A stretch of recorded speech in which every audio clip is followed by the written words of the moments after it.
Hello नमस्ते guys, welcome to my new vlog. हजुरहरूलाई स्वागत छ मेरो नयाँ भ्लगमा। मेरो भ्लग स्टार्ट आज स्कुल जानबाट हुन्छ। हामीले साथीले बाटो हेरेर रहेछन् है। अब साथी भएपछि यस्तो हुनुपर्छ। अर्कीले नदेखाऊ मलाई भनिरहेको थिइन्। घर मम्मीलाई भ्लग देखाइदिने भने वाइफाईमा पैसा नै छैन यार भानु भनिरहेको थिइन् है। अनि खै को केटाहरू हुन्। अनि सङ्गीतालाई तिनी कहाँ पढ्छन्, तिनको नेम के हो, तिनको आइडी देऊ अरे। अब के भन्ने त्यस्तोलाई है। हामीले गाली गऱ्यौँ, गाली गरे नि मानेनन् है। के भन्ने सङ्गीतालाई भने, सङ्गीता दिदी हेर त तिमीलाई कस्तो राम्रो मान्दो रहेछन् सबैले भनेर भने है। उता जाऊ कि नाटक नगर भानु भन्दा थिइन्। अब के गर्ने, जे भयो नि राम्रै मान्छेलाई त हेर्ने हुन्न, केटाले पनि केटीले पनि। यिनी फेरि इक्जाम कसरी दिने हो भन्ने 2वटा कपी लिएर आएछन् स्कुल। लाज लाग्दैन 2वटा कपी लिएर स्कुल आउने भने। अब यस्तै त भएको नि, साथीहरूमा मजाक भन्ने चाहिँ चलिहाल्छ। आज ढिलो स्कुल आउने म मात्रै हो क्या भनेको, तिमीहरू पनि रहेछौ भनिरहेको थिइन् सङ्गीताले। हाँसो गर्ने त भइगयो यस्तै।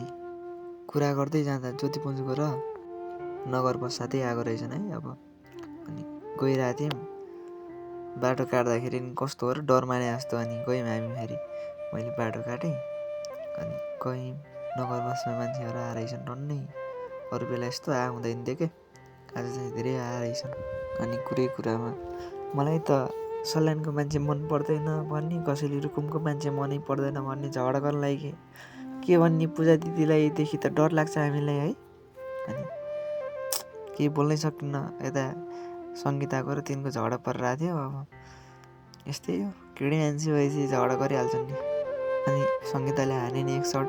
मैले ठिक्क भनेको मलाई हान्न आउँछन् बा, के भन्ने। अब डनहरू देखेर डर लाग्छ मलाई। चुक्क बसेँ म, केही छैन अब भनिदिन्छु कसैलाई भने। हेर त आम्बो डर लाग्यो हौ मलाई त, के भन्ने। अब हाम्रो इक्जाम आउनु लाग्यो नि त, इक्जामको बारेमा छलफल गरिरहेको थिएँ।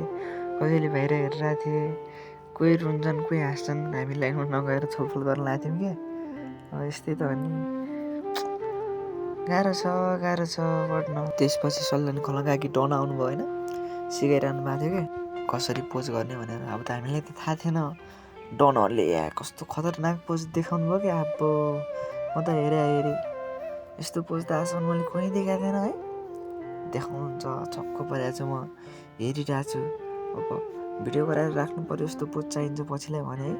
अनि कोचिङमा बस्नु भएको रहेछ मिस होइन, खतरनाक स्टाइल देखेँ फेरि म त हेरेँ। आम्बो आहा, बसाइको स्टाइल केही भन्नु छैन मलाई। अब अर्की फेरि आफ्नै तालमा हाँस्याछन्, कति बेला रुन्छन्। आहा, के भन्ने है।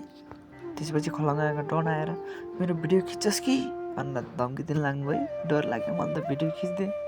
आम्बो अब डन दिदीहरूको भिडियो खिच्नै पऱ्यो, फेरि डर लाग्छ नि त मलाई। अब के भन्ने खै। क्लासमा गएर नि थर्काउनु भएको थियो कि फेरि आज 4-5 जोर कपडा ल्याउनु भएको रहेछ। अनि यिनी फेरि अर्को डन है, मान्छे हानेर जेलमा बसिरहेछन्। अनि त्यस्तो अब देखाउनु त नमिल्ने, मैले देखाइदिइहालेँ। अब के भन्ने खै। अर्कै आएर फेरि तैँले मेरो भिडियो गराइस्, तँलाई भेटिस् कहिले हानिदिन्छु त्यहाँ अरे। अब धम्की खै।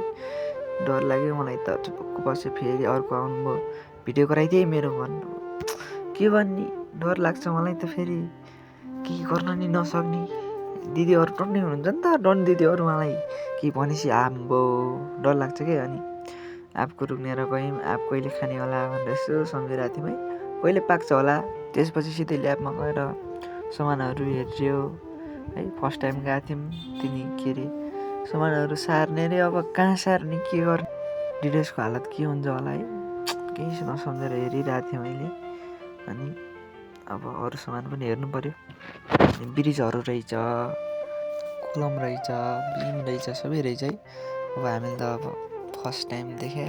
हामीलाई के भन्छ टेक्निकल ल्याबहरूमा भर्खर लग्नुभयो, सामान सारिरहेको थिएँ, बाहिर बाल्रहेको थिएँ है। अनि हेरिरहेको थिएँ, देखाइरहेको थिएँ सबैलाई, मैले नि हेरिरहेको थिएँ। यो चाहिँ कन्टिन्युस बिम हो है।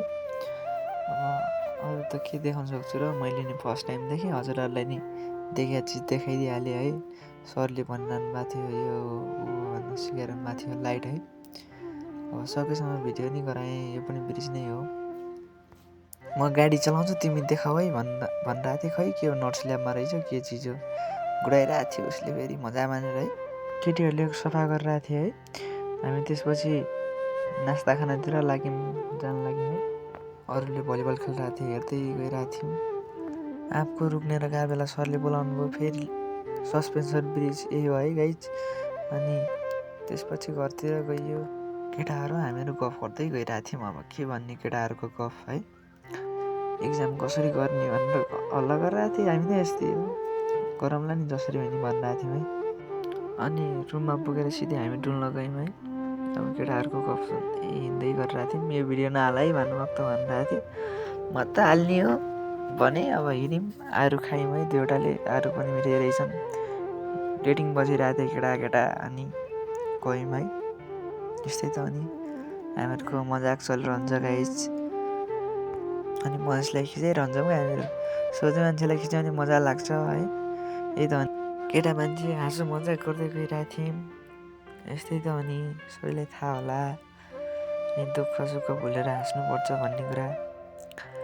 अब माया साथ सपोर्ट दिनु होला गाइज। त्योभन्दा त अरू के भनौँ र। अब अर्को भ्लगमा भेटौँला। Bye bye guys.